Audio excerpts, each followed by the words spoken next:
You better not pout. You better not cry. You better not ask for a Nerf gun. I'm telling you why.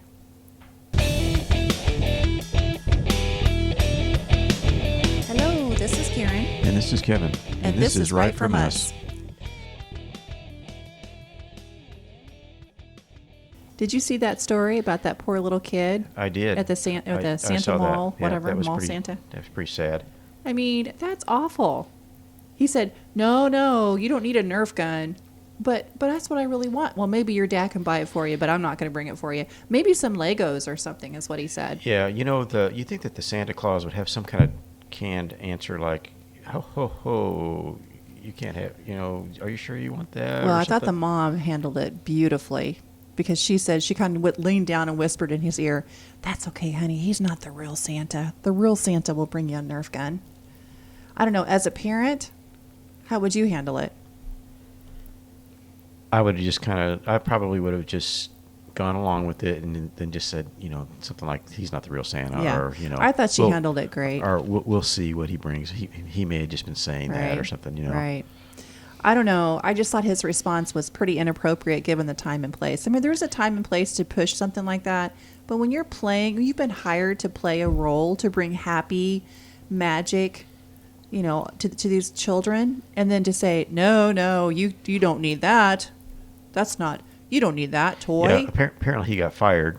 Well, as he should. And the company brought the toys to the kid, the company that makes, I think it's Nerf Hasbro. guns. Oh, really? Yeah. Good. They brought the toys to the kid. Look, so. You may not agree with everything that someone says or wants, but that is not you. That's not up to you to make that decision. I guess what if a kid asked for something really bad, like a bomb or something? You can't tell me that those Santa Claus, those that they hired, do not have some kind of script or something to say when a kid asks for something outrageous. Because I'm sure kids, being kids, probably do it just to be kind of funny. I'm sure they're not serious. I hope they're not serious. Whenever I sat on Santa Claus's lap, I was just always so in awe. It's like, I remember asking for a Rock'em Sock'em Robot one time. Oh my gosh, I remember those. And I didn't get it because my mom thought it was too violent. Kind of goes with the Santa Claus thing about nope, no kids, you don't need a Nerf gun. Yeah. I don't think I ever went to see Santa. Are you serious? Yeah, I was too shy because that's one of those things where it's like, that's great that you're going to bring me something, but I don't want to talk to you.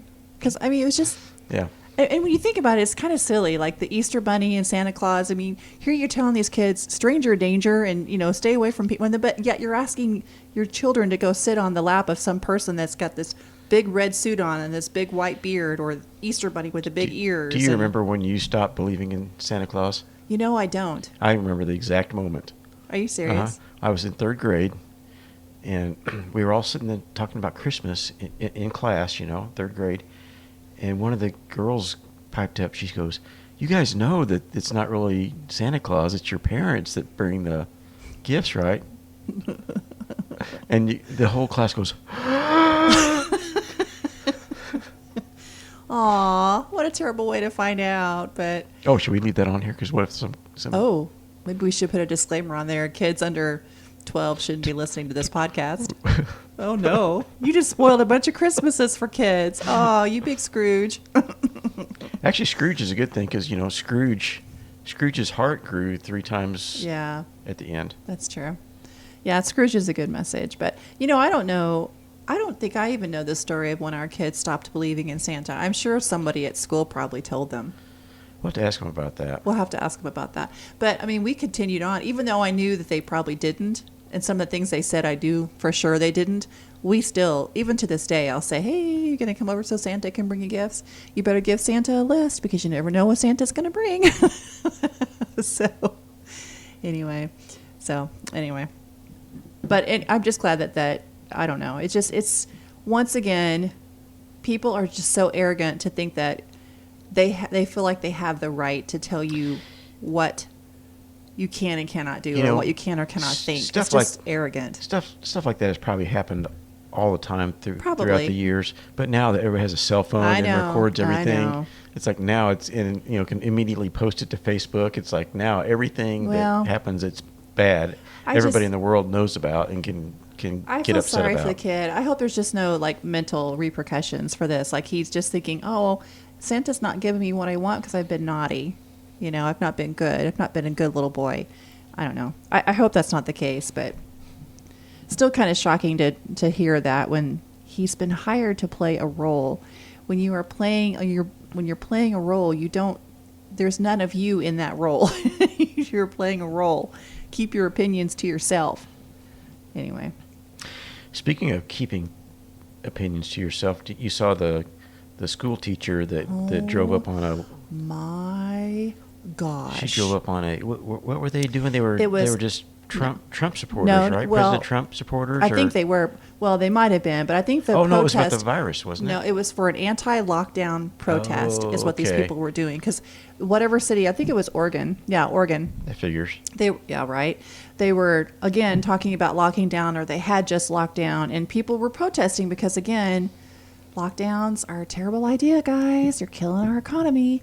And so they're on the side of the road exercising their freedoms to peacefully gather and protest.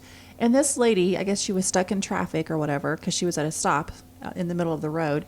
She rolls down her window and she starts screaming and raging at these people on the side of the road saying, F you, B, and F you this. And it's like she just was out of control. And she's like, I'm a school teacher and I've seen these kids' families die. And she's giving them the finger and she's absolutely like spittle coming out of her mouth because she's just raging. And it's like, what is wrong with you? It seemed like, when did it become okay for people to go completely berserk like that? I don't know, but like highly the inappropriate. lady that was, flipping off the Trump supporters at one time and smashed into the back of the car. You remember that? She was flipping off some Trump supporters while she was driving, and then she smashed into the car in front of her. Well, and there was another guy too that he actually stopped and was yelling at some Trump supporters on the side of the road, and one of the guys came running up to him and he took off real fast, but he lost control and ran into the lamppost. And it was like, and everybody was like, whoa. Instant karma. Well, it was instant karma. But what is so disturbing about this situation? Not only is she yelling and raging and acting like a lunatic, but she's a teacher.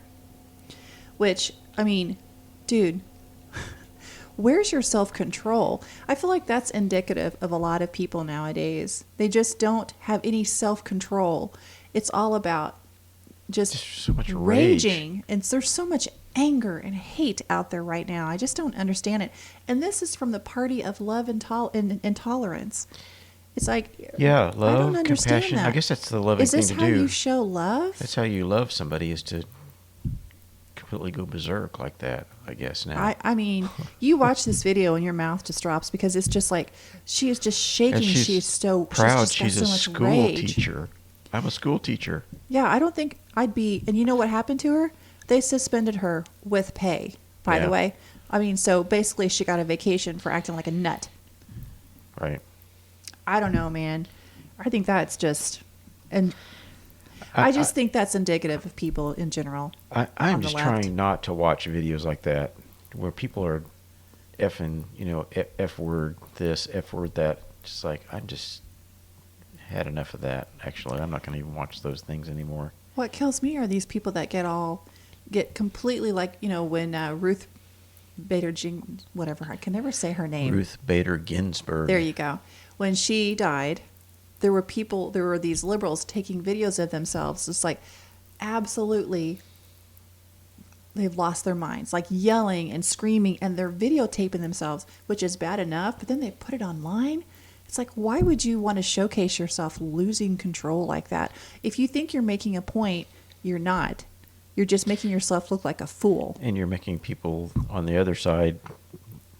Well, you're just reinforcing this stereotype. Right. But were those videos really real, or is that just somebody going off like that so they can put a video on YouTube and try to get? I think it's a little both, honestly. Yeah. I think it's a little both. But I just think that's, again, indicative of just people in general nowadays. Nobody is taught self-control. Nobody's taught how to critically think, express their anger in a constructive way. Yeah. Yeah. we live in a civilized society, and it's pretty civil, but then there's a lot of people that are just really not very civil. I would almost disagree with that. I don't think we live in a civil society anymore. Look at all the riots and everybody's just poo-poo it away. And don't you think that's kind of limited though? There's a lot of that stuff going on. It's not really being covered by the news media, but there's a lot of that going on. But that's a small segment of the population, don't you think? I hope it is. I don't know. I hope it is. But, half the country voted for Biden. I'm not saying half the country is that crazy and loses control, but I feel like the percentage is probably larger than it should be. I mean, that's under debate still. So that is under debate. The Texas lawsuit did get it got rejected by the Supreme Court, but which I thought it would because Texas didn't have standing. They need to get somebody from those states that lives in those states to basically file it on behalf. But then the thing about that is they would not be able to go straight to the Supreme Court like the state would. So that was the thing about that was the thing that was pretty brilliant about that Texas lawsuit. It was a state suing another state. Yeah, but you said the Supreme Court, they're not even going to listen to it, right? Yeah. They rejected it. So they failed it. Basically, they failed. They just rejected it. Excuse me. I don't think he's going to pull it off. We're running out of time. It's already December 12th. It's just, he's out of time. There's just no way. I mean, the only thing really I think that's out there still is the legislatures can assign different electors. They're not going to do that. Yeah. They're not going to do it. And if they did it, I think they're not going to do it largely because if they know that if they do, then the country's going to go crazy, like this woman in the car, this teacher from Oregon. They're just going to be so rage and filled. They're going to go out and get violent. They're going to riot, and because you know that is going to happen if Trump ends up being declared the winner. You should invest in plywood because people have to board up their stores. Isn't that scary that we've reached that point in our society? Yeah. So no, I don't think he's going to pull it off. Yeah, well, on election night, you remember all the Trump supporters going around burning down buildings. I mean, I don't know. I'm going to have to do a little digging. I'm sure there was a riot somewhere. Maybe not. I don't know. I know, it's crazy. But I don't know. I think at this point, I hate to say it, but I guess I've just kind of resigned myself into accepting that we're probably going to have a Biden-Harris president, vice president. And by the way, speaking of Biden and Hunter Biden, how about that? How about them apples? Well, that stuff is kind of curious how that stuff's coming out now after the election. Before the election, the news media just wrote it off and said, well, that's just a crazy, kooky Russian conspiracy theory. I was listening to Sean Hannity on the way home from work the other day, and he was playing a montage of all the news, all the mainstream media, the same script over and over and over again. There's no evidence. There's no evidence. There's no evidence. That really just drives me crazy how they say these are all baseless claims and there's absolutely no evidence. Well, they've got I know. Well, now they've had no choice but to recognize it. And I kind of think what you said was an interesting point, how you feel like this is the first nail in the coffin, basically, of getting Biden out of office and Harris in. It just makes you wonder if that's the end goal. Yeah, for sure. That may be the wheels are turning, it seems, on that. They're starting to bring up some things about Biden that they weren't before the election. So, yeah. So what else did you have on your list to talk about today? Let's see.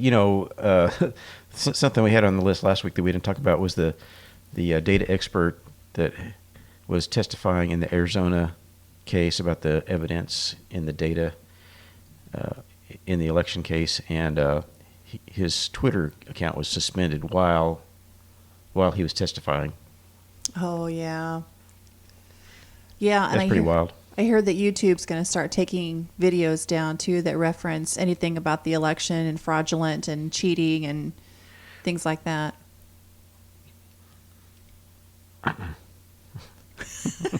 No thoughts, apparently. Can we talk about that? Yes, please. we might get banned. Oh, well, I mean, Yeah, that's funny that you say that, because I was thinking when we put this up, we better not put any kind of title in reference to that, because they probably would take it down. How are they going to monitor that, I wonder? Well, they've got these third parties out there. Is there some kind of computer fact checking? I think there is a computer program that catches things. Like if you have music on your video, well, yeah, there's like some kind of computer they flag it thing for copyright issues. Flags it, yeah, right. Yeah. So anyway, there was that. Well, I just think it really bothers me that nothing seems to be, and maybe there is something going on behind the curtain. I don't know, but it really bothers me that Facebook and Twitter and now YouTube have gotten so big that nobody can stop them from just picking and choosing what is allowed on their platform. They need to make it so that these big tech media people they have the same rules and guidelines as these, the newspapers and all kinds of other publishers. You know what I mean? So there's some repercussions. You can't censor people. You can't do this. This is not right. So what happens? And you know what, guys? Right now, they're censoring the right. What's going to happen when they start censoring you? You see what I mean? Because it's always. I got censored, and that really was disturbing. It is disturbing. The thing that I got censored for was really just like, not sarcasm, but like a joke. It was a YouTube video that was a joke essentially, and they censored it, saying this contains data that's. I don't know. What did it say? I feel like you're having a brain fart. I am. Yeah. You can't have a different opinion. That's a no-no. You have to think like the group. You have to group think. And you better not make fun of it or have any kind of jokes about it, because they're going to cut that out too, even if it's a parody or a satire, anything like that. So this is where we are. Yeah, satire. Satire is the word I was looking for. The thing that I posted was satire, and it had important information, I thought, about the virus. The death rates on the virus. So I posted it on Facebook, which is a really pretty rare thing for me to do. I hardly ever post anything on Facebook, and then it came back as this video contains information that's under dispute or something like that. So that was irritating. Well, the creator of that video you're talking about, JP,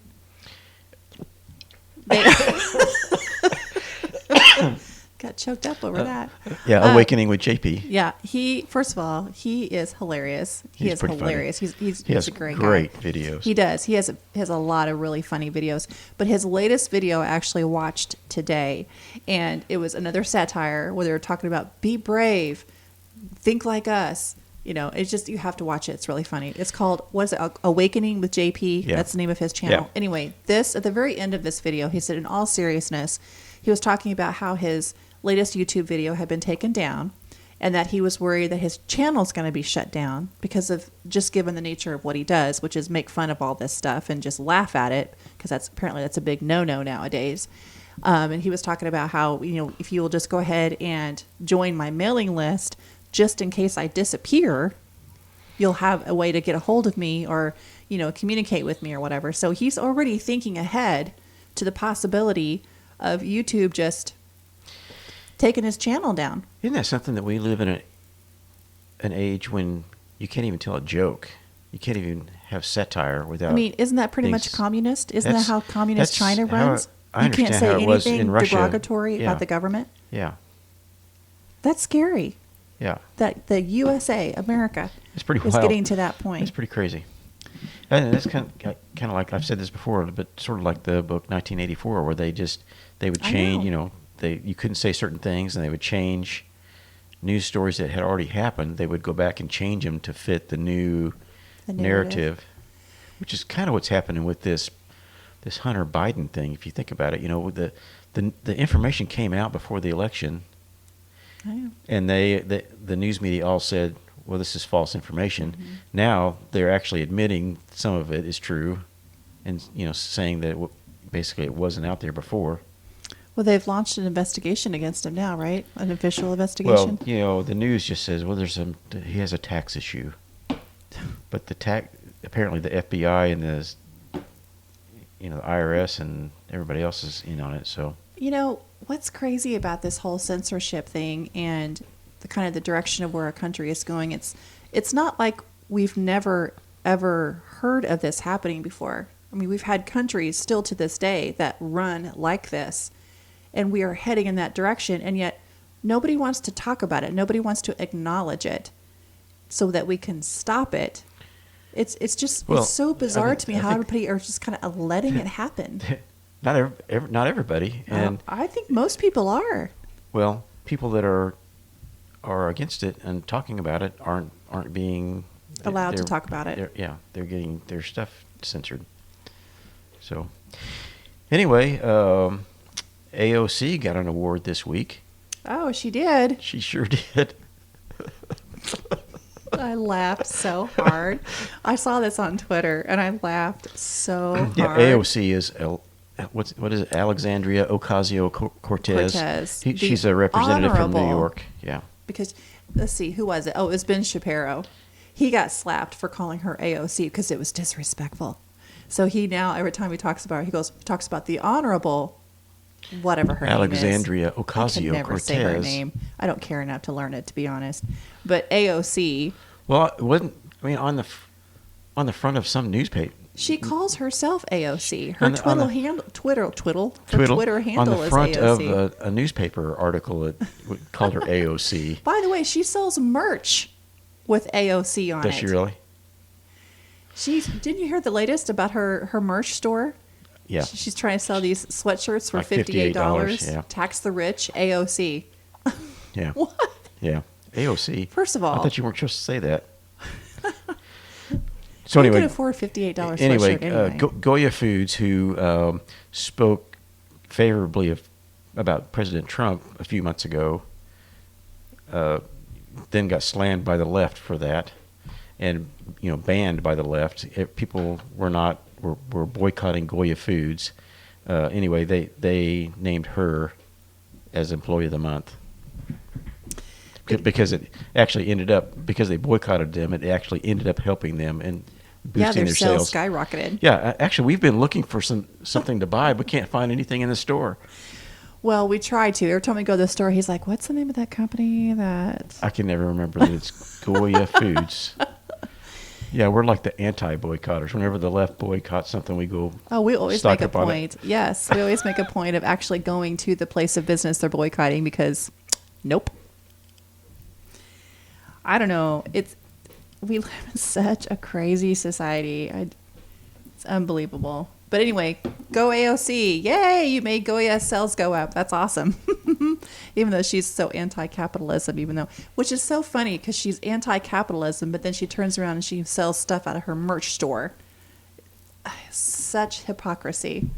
But anyway.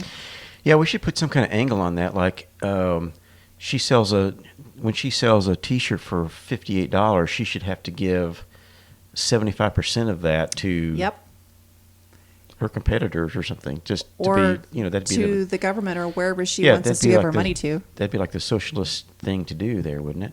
Well, yeah, that's what she's all for. So practice what you preach, princess. You got it. Let's see. I saw this pretty disturbing op-ed today that kind of got me fired up. It's called No New White Friends. Why I have a no new white friends rule. So apparently she's fed up with white people. I think she's Asian. I think she says that in this article. And she's making it a point of not making any new white friends because of white privilege. Because white people are bad. Is that not the most twisted thing you've ever heard of? What happened to just seeing people as people? She's so tired of white folks, white men especially. Yeah, see that. I rarely friend men because of my quota of male friends is full too. She's sexist as well. Yeah, exactly. She says, but this is mostly directed to white women. It requires so much energy, emotional labor, and investment in years, really, to determine if you're a white person who is trustworthy. What? Are you high? Why would you think that of anybody, let alone white people? Who is this gal? I don't know. Virginia Duan, D-U-A-N. It's on Scary Mommy. It's an op-ed. It was published what is yesterday. Scary Mommy? I don't know. It's some kind of website that's, to be honest, I don't even know. I don't care. But I just saw it on Twitter and I had to. I think Matt Walsh actually said something about it. And that's what caught my attention. That's just nuts. All this race stuff to me is just nuts. We're all just a different shade of tan. There's not white and black. I mean, there's not a black person. There's not a white person. We're just different shades of tan. Just get over it. We've bought into the evil of anti-blackness and have been manipulated and used as a wedge by the real enemy, the lie of white supremacy. We are both oppressed and oppressor. I think she's high. How can you possibly think that about your fellow human? We're human beings. What difference does it make what color you are? Yeah. Whatever happened to that? Don't you remember as a kid, we were brought up to be colorblind. We weren't even, it didn't matter. You're a person and we're people. Don't you think most people are that way? And I hope so. Just the news and crazy idiots like this are the ones that are trying to get everybody riled up. Well, I'm a little riled up. Ridiculous. I think it is ridiculous. It's ridiculous that I don't know. I hope maybe she genuinely thinks this, but I don't know. I find it disturbing. Yeah, it is. I saw this other thing about... Moving on. Yeah, your story has become tiresome. It has. Yeah. I really just get sick of stuff like that. I mean, this race stuff is just so crazy. It's just, what are you going to do? You can't change people. I mean, that's how they think. That's how they think. I just think it's more sad than anything else that that people are so determined to keep us divided that they continue this crap like this. And it just brings it to the attention to people. And why? I mean, what's the point of just other than getting people dividing people? That's the point, I guess, which I just think is sad. But anyway, side note though, every time I start talking about something he's no longer interested in, he will do this. He will just change the subject, or he will sometimes walk away. I'm like, hi, I'm still talking here, as he walks away. I do not do yes, that. You do. But that's okay. I go off on tangents. I get it. But okay. I get passionate about this stuff. So anyway, go ahead. I'm not that passionate about that. I just think it's just ignorant. I'm passionate about the big picture. It's just so irrelevant and just anti what people really think, especially at least around here. I don't think. Oh, I don't give a rip about this girl. I don't care about this. I don't care about her whatsoever. Ridiculous. I'm looking at the big picture. I see a trend where this is just making the rounds, and it's further dividing us by publishing things like this.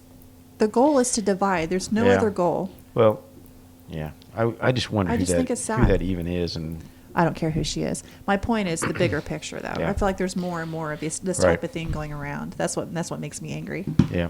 But anyway, go ahead. Okay, there's this paper out there that is analyzing the COVID tests, and I knew we'd get back to COVID eventually. And the study shows that between 80 and 97% of the positive results are actually false positives. Oh, yeah, I was going to follow this article you linked to. By the way, we have a spreadsheet. We're so fancy. We have a spreadsheet that we share that goes to these articles that we like. So anyway, if that's... And apparently how the whole test, the COVID test came about was... It was one paper published. It was apparently published in 24 hours, not even peer-reviewed or anything. It's talking about how there was a test available, or they could produce a test that looked for a certain DNA sequence. Yeah, actually, I see the paragraph. It doesn't even look for the virus. It looks for a sequence of DNA, and that's why there's so many false positive tests out there. Up to 80 to even 97% false positives. It doesn't even find the virus. It just finds a sequence of DNA. That's pretty crazy. The paper that this article is referencing, it's eurosurveillance.org. Apparently, this is where this study is located.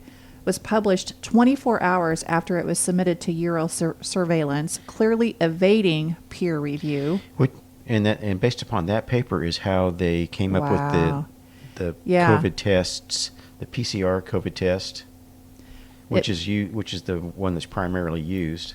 It provided the recipe or workflow for the COVID-19 diagnostic test, quickly applied all over the world after it was accepted as the standard of testing by the WHO. Wow. That's hard to believe. That is hard to believe. That they did it without a peer review, they did it so quickly. That's kind of scary that the entire world, the plan was based on that. And now come to find out, it sounds like it was faulty because nobody took the time to really. So, in other words, if this is true, that there's 80 to 97% false positive results on the testing, all this crazy testing that's going on, that means that the death rate numbers that are being published on the CDC website are wrong and would be a lot higher than what's being published. I mean, as much as almost 100% higher. 100 times higher. Which is scary, honestly, because, I mean, we don't tell you this to alarm you or anything, but it does make you wonder just how much we're being told is true. I just think they don't know. They have no idea. I think they're making it up as they go along. You know, this is not the first virus that's ever come around. It seems like this whole thing has just been so, like they don't know what they're doing. There's been other diseases before. You know, how can they be so screwed up? So this Dr. Corbett says, so the bottom line is there's no viral isolate to validate what they were doing. The PCR products of the amplification didn't correspond to any viral isolate at that time. I'm not real sure what that means. I call it donut ring science. There is nothing at the center of it. It's all about code, genetics, nothing to do with reality or the actual person, the patient. Right. It doesn't actually test for the virus. It just tests for like a hint of the virus or something. That's crazy. He says this never happens. It takes months to get a review done. They turned this around in 24 hours. It was waved through. It was not peer reviewed. There's no standard operational procedure for this test. There's major and minor concerns about this paper, and we go through it all here. It should be retracted. If they retract it, it means the whole thing falls to bits. The whole edifice collapses. It's a house of cards built on sand, and we've just moved the sand. The whole testing, all the testing was based upon that one paper. That's insane. I should really give this to my doctor because we kind of talked about it the other day in our little group luncheon, and he looked at me like I had two heads. And I think I'm going to I'm going to give this to him and see so he can look at it because what's the source of this? Scientists. I am trying to look at the source of things a lot more. Well, yeah, obviously we should, definitely. But it was a study through the eurosurveillance.org. Is where the paper is called Detection of 2019 Novel Coronavirus. That's where the paper was published, apparently? The first paper that all this testing is based upon? I don't know for sure. Yeah. I don't know. We'd have to do a little research on that. I think that's what it's saying.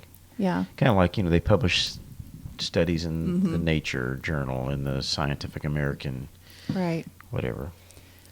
Speaking of COVID... Did you guys see that restaurant owner in California? That was another story that caught my eye this past week. She was the owner of Pineapple Hill Saloon and Grill in California. I'm not sure whereabouts, but they were another lockdown, of course, because it's California, and California is crazy about control and keeping their people super fearful. But she made a video because she's outraged that in order for her to keep her business open in any capacity whatsoever, she spent $100,000, I believe, to make this really nice outdoor seating place for her customers. And then she was told, no, you can't use that. It's too dangerous. You can't have people sit outside in your nice little, even though she spaced tables apart, she followed guidelines, mask required unless you're eating, blah, blah, blah. It's outside, by the way. Keep that in mind. And then across the street, literally across the street, Several tents were erected just like hers, exactly like hers actually, with tables spaced out and everything. And there were several tents in a row. They set this up for a film crew that was coming in to make some kind of movie or whatever they were doing. And that was okay because they were essential workers. And she made a video. She was just like, this is so unfair, so hypocritical. Someone needs to stand up and do something. But she was so impassioned and she was so adamant. It brought tears to my eyes. I felt so sorry for her. I cried. I did too. It was very sad. It's just wrong what is happening. All these shutdowns, it's just wrong. Like gym owners aren't allowed to open their gyms, restaurants. Curfews. Explain curfew to me. Why? I guess COVID, 10 o'clock, why? COVID goes rampant, why? apparently. I mean, that makes no sense. It makes no sense whatsoever. To say you have to shut your restaurant down at 10 o'clock. Restaurant owners are already having trouble making ends meet. Well, let's see. I have some statistics for you on that. Just not the restaurant owners, the employees that work at the restaurants, too. Think about that for a second. Nearly 20% of America's restaurants have closed permanently because of the lockdowns, and another estimated 10,000 will close before this pandemic is over. The government has decimated this industry. That is wrong, and it's evil. And I can't believe people are not getting upset about that. It's evil. There's going to be. I mean, there's a lot of desperate people out there, and there's going to be more and more with the new lockdowns that are being instituted. And another question I have about this whole COVID mess, kind of a side note from the disease itself. Again, why do politicians, arguably the most non-essential members of our society, suddenly get to decide who is and isn't essential? Why are people outraged about that? And basically they're telling you, you're not important. You are. You're okay, but you're not important. You can't do anything. No, you're fine. Every company is essential. Every job is essential. Is essential to the person who has the job. It's how you make your living. It's essential to you. It's crazy. And another tweet that caught my eye. I've had enough of journalists saying folks lost their jobs, got evicted, etc. because of COVID. Not true. These things happen because of short-sighted, brutal lockdowns. Place the blame where it belongs. The disease didn't do this. Your government did. I thought that was a great tweet, and it's so true. And I get so irritated when they're all like, oh, the economy's in bad shape. What are we going to do? What's in bad shape? Because you made it that way, dumbass. I get so pissed off about this stuff. Do you read a lot of tweets? I try to ignore tweets. Well, let's put it this way. I'm not a big fan of Twitter, but I do follow a lot of conservative speakers. And they help. Banned a guy while he was testifying. I know. I am not going to watch. I try to avoid Twitter. I like to follow the conservative ones that have the good things to say, because it kind of motivates me. It kind of inspires me. And I guess that's how it's really like the only way President Trump was able to get his message out until they started banning him too. That's exactly why he used Twitter, because he couldn't rely on the mainstream media to report accurately. So the only way he felt like he could do that was to go on Twitter, which of course made everybody mad. Okay, so the conjunction between Jupiter and Saturn is still going on until the 21st is when it peaks. And it's supposed to get within like 1 or 2 degrees of one another in the sky. You're going to have to explain what that means to me. I don't know what that means. That Jupiter and Saturn are getting very, very, very, very close to each other in the sky. Why? It's just like the planet rotation, just how it just looks, just every 20 years they get really close. Really? And they haven't been this close for 800 years. Oh my gosh. And they won't be this close again for, I think, 120 years. So we might be able to see the next one in 120 years. But yeah. Wow, that's pretty impressive. Yeah, it hasn't been this close it won't be this close for another 120 years. And it hasn't been this close. When does it peak? The 21st. 21st. Huh. So it's in the the southwest sky, just usually shortly after, not usually, but every night, right after sunset, you'll if you look up in the southwest, you'll see a bright star. That's Jupiter, and then right next to it is Saturn. And well, they're going to be getting closer and closer and closer till the 21st. So you should check that out. There you go, astronomers. Unless you want to wait for 20 years to see the next time that it happens. How are we doing on time? We're way over time. Are we way over? Yeah. Okay. But there's going to be some editing. Oh. Well, that's fine.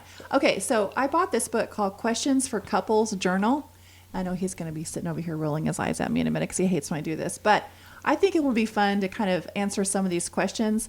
And I'd like to actually write some of these down just to kind of leave it for our kids and grandkids someday to read over. If we ever have grandkids, I'm not going to hold my breath on that. We'll be lucky if we get a grand puppy. Exactly.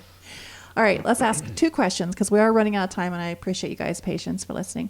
All right, what about your partner inspired you to want to get to know them better when you first met? First of all, we met at the bank. We both were tellers at a bank, and I thought you were cute. That's what caught my attention, obviously, because you were very cute, and he was very much in demand at the bank because he was one of the few males that worked there, and all the girls had crushes on him. And so I thought, oh, there's no way he's going to be interested in me. So yeah, for me, I played it cool. I guess I was probably 20 or something. No, I was older than that. You were older than that. 22 or 23, mid 20s, working at a bank with mostly girls. Yeah, it was pretty. Which you must have loved it because you've had a girlfriend since you were in 2nd grade. So yeah, right. That's what you always tell me, that you had a girlfriend. Mm-hmm. So what inspired you to want to get to know me better? That's X-rated. Oh my gosh, no. Oh, gross, Kevin.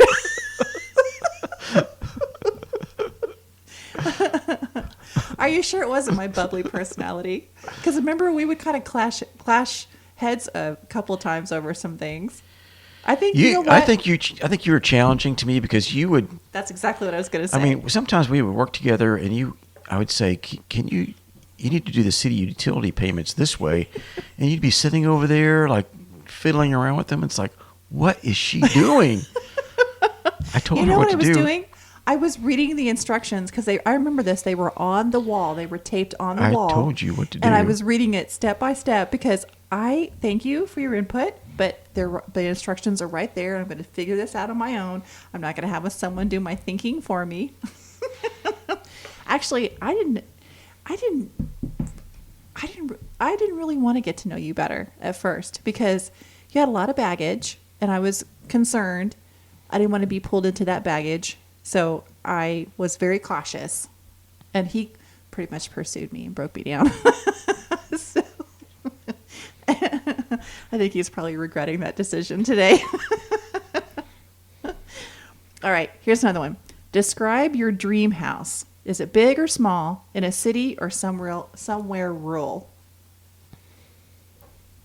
I never really thought about this. It would be nice to have a brick house. We don't live in a brick house right now. And it would be nice to have a basement. We don't have a basement. I think the only thing really about this house that I would like to have would be a basement. Yeah. And maybe a little bit bigger, like a workshop or something in the back. Yeah. But I have that across the street. You do. We technically have 2 houses. So we just have a rental house across the street that my uncle lives in. Yeah. So we have that available too. Well, and there's a story behind that rental house. Tell everybody why you wanted to buy that rental house or buy that house across the street when it went to auction. I mean, I don't know. I just like to control things a little bit more. And I sit at the breakfast table and I can see that house. Right. And I could just see it sort of like deteriorating every day. And it came up for sale, and it's like, okay. And also at that time, my parents needed a place. Right. And I thought that would be great for them. Yeah, because we can keep an eye on them. They're that right didn't across work out, the street. but it did work out for my uncle. So right. Anyway. But to go back to that story, though, it actually went up for auction, and you lost the bid.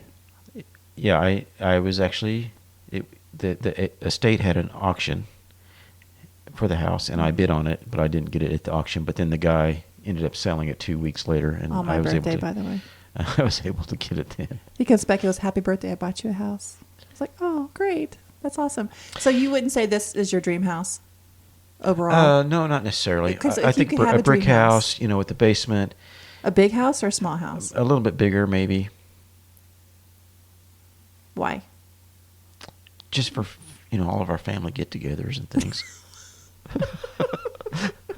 All of our grandchildren. Oh, yeah, all our grandpuppies. Anyway. Okay, we probably should wrap this up, huh? Is it about that time? Let's keep going. Okay. No, we probably should wrap it up. All right. Well, thanks for listening to us. Sorry I got so worked up, but I get worked up over this stuff. I'm sorry. I can't help it. You have to watch your language. Hey, I have very strong opinions. I'm very opinionated. I can't help myself. But I'm not like that crazy organ teacher, so don't worry about that. I won't All right.